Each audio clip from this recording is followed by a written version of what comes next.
Okay, so what do these things tell us about the Raiders? First Raider, Patrick Delaney, we're gonna go left to right. He was 22 years old, 5'8", blue eyes, brown hair. He was drafted, which makes me think he probably wasn't a bounty hunter. If you got drafted, they didn't pay you a bounty. He was an Irish immigrant from Philadelphia, and he was assigned to the 83rd Pennsylvania Regiment. The 83rd Pennsylvania is worth mentioning because they fought in every major battle in the Eastern Theater. They had the second highest number of casualties after one of the regiments from New Hampshire. About a dozen men took off one night, and he was probably one of them. He'd been there about a month. Okay. And this is a quote from the commanding officer of Delaney's company. See if it reminds you of anybody. He's talking about the guys who were drafted. The majority of them were the grandest scoundrels that ever went unhung. These were the cream and flour, the very head and front of New York rioters, gamblers, thieves, pickpockets, and blacklegs, many of whom, it is said, had fled to escape punishment for crimes of arson, robbery, and homicide. On board the boat that took them to Alexandria, this is on their way to join the regiment, they fought, gambled, and stole from each other. Some of them stole hundreds of dollars at a time, and in justice to the plundered parties, the officers in charge had to tie their arms behind them and almost swing them from the yardarm for hours before they could disgorge the stolen money. They fought, gambled, and stole after they got to the regiment. The once peaceful 83rd became uproarious at times with their midnight broils and battles. They were always spoiling for a fight, except when in the presence of the enemy. One would have supposed that when men would wake up at midnight and fall to pummeling each other in bed, as they often did, they would have been transported with the prospect of battle, but it was at such times that they skulked and seized the opportunity to desert. They would get each other drunk and pick each other's pockets while asleep. They would they would just decoy each other out of the camp after dark on the pretense of going out to take something good to drink, and then knock their deluded victims down and rob them. In short, these men would have disgraced the regiment beyond all recovery had they remained for 3 months within it. But thanks to kind providence or to some other invisible power of redemption, they kept deserting, a dozen at a time, until finally they were all gone. In a few weeks, the morale of the 83rd began to recover from the shock and return to its former normal and healthy condition. So, Patrick Delaney is probably one of the guys on this ship. And this ship tells us that Patrick Delaney was practicing robbing and preying on his fellow prisoners, before he even got to his regiment. So, all right, and Delaney is captured up in the upper right-hand corner, and that's going to come back around in a couple minutes. Charles Curtis, 5th Rhode Island Heavy Artillery, deserted January 5th, 1865. Anybody see a problem with that? It says January 1st. It says January 1st, 1865. When were they executed? July 11th, 1864. According to this, he deserted 5 months after he died. This is where history really goes off the rails for me. And off to the right is the company muster roll for July and August 1864, and he is present. This is another really weird thing. Out in the field, there's a Rhode Island monument, and it says to our honored, to the honored dead. Guess whose name appears on it? Charles Curtis. It's about the third or fourth one from the bottom. It makes no sense whatsoever that his name would be included in the honored dead if he was one of the Raiders. So that's a problem. Okay? So to figure this out, I went back to the original Confederate copy of death registers. There are 2 copies of the death register. One was kept by Dorrance Atwater, and he smuggled it out with him very famously at the end of when he was released. And there was the Confederate copy. Dorrance Atwater's copy doesn't exist. It was destroyed in the 1906 San Francisco earthquake. It burned. So the only one we've got left is this copy that's in the National Archives. All right, we're gonna play detective. CSI Civil War. Okay, up the top it's kind of easy, relatively easy to read. Everything below that line there, and before this line is a Raider. First name, Muir, A, U.S. Navy. That matches up with Andrew Muir. His name is misread, and on the gravestone it says Munn, but if you look at the cursive, you can see why they might have got Munn instead of Muir, M-U-I-R. Okay, the other one that's there, mostly in its entirety, Delaney, J. Okay, his name was Patrick, but that's pretty close. A lot of the Irish would be baptized with the name John if there was some question of their survival. So a lot of the Irish would be baptized John and then actually go by their middle names. But 83rd Pennsylvania, that works, okay. Now we get the ones that are really kind of hard to read. This one up there, it says Corporal, 88th. That matches with William Mosby. He's the only one of the 6 who was not a private. Can't really see the name of the one above him, but it's 140, and you can sort of see why. That would be James Sarsfield of the 140th New York. That works. Second name down. Can anybody make out what it looks like it says at the end? Looks to me like IVAN. One of the potential names of the Raiders is Sullivan.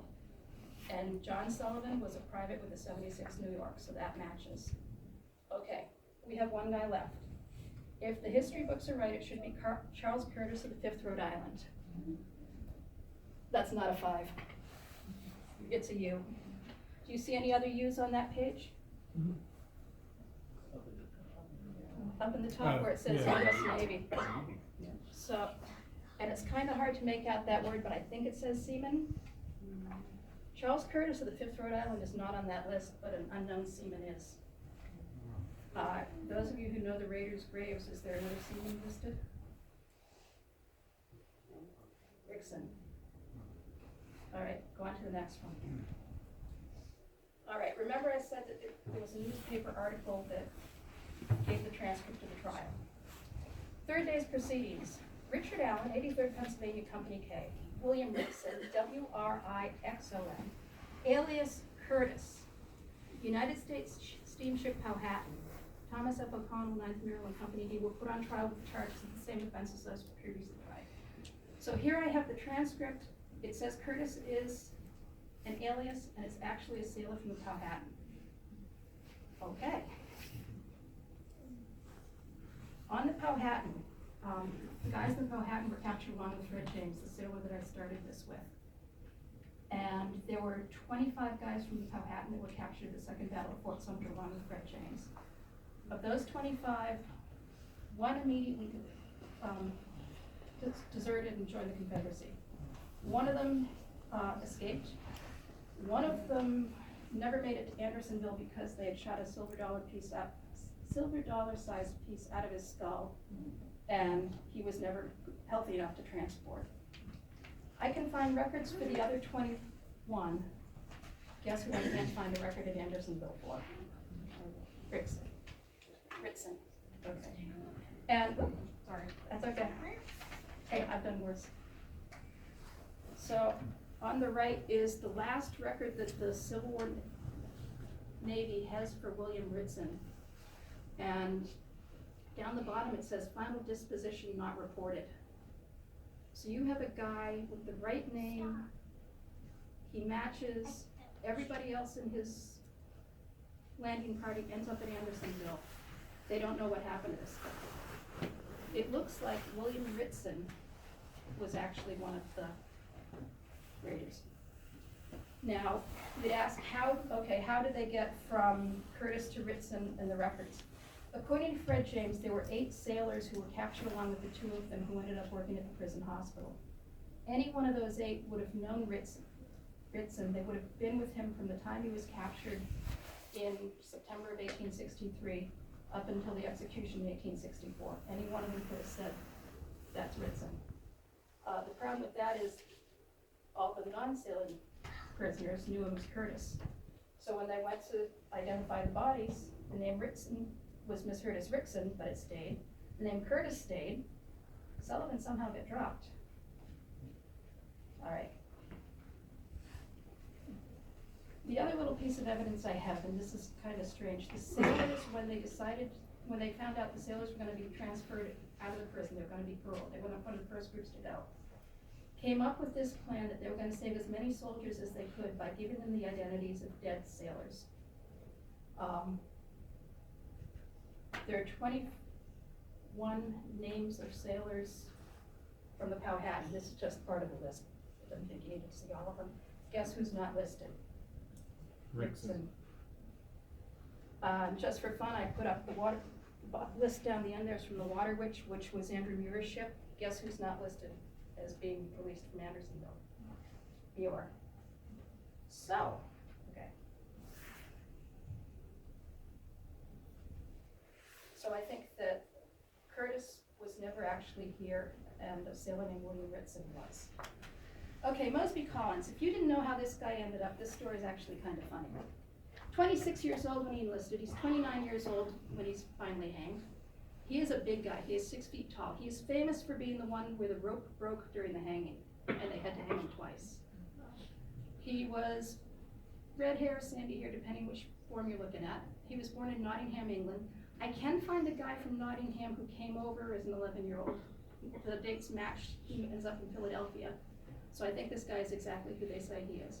This guy enlisted really early in the war. The war started in April. He enlists in May. This guy fights. He's wounded and captured at 2nd Manassas. They parole him 3 days later. He fights at Gettysburg. He's good enough that he gets promoted to corporal. He fights at Chancellorsville. That's the good news. Okay. Here is a letter from a hospital official where William Collins was. Major, Private William Collins, Company D, 88th Regiment, Pennsylvania Volunteers, was down on the list as of yesterday to go back to his regiment, but escaped. He went into the city. I saw him on the street today and caused him to be arrested and brought to our guardhouse. He had an old wound of the thigh which causes him to limp when under inspection, but today I saw him walking as well as any person could. He is a hard drinker and has been in our guardhouse before. Can you not take him under charge and send him to his regiment by the first opportunity? We have many convalescents to send for some, may not have many convalescents to send for some time, and this man is better off in the field than confined here, where he is a source of annoyance. You're very respectfully. So Curtis has a history of drinking, gambling, and, you know, not being the best of the soldiers. All right, before we show you where Delaney was, up in the top right, William Collins is down towards the bottom, just to the right of center. They are captured 2 days apart. Was Collins a deserter? The records say he was. I'm not so sure. When Collins disappears, he's already served over 2 years with the 88th Pennsylvania. He's only got 7 months left to go. He survived 3 major battles. He's been wounded, he's been captured, he's been promoted, he's been promoted. The night he goes missing is a new moon. It's dark. It's just south of Bristow Station. They know the Confederates in the area. I think he might have, it's possible he deserted, but it doesn't seem logical for him to desert after all that, and he only has 7 months to go. I think he probably got separated from his regiment somehow and ended up helping the Confederates, and that's how he ended up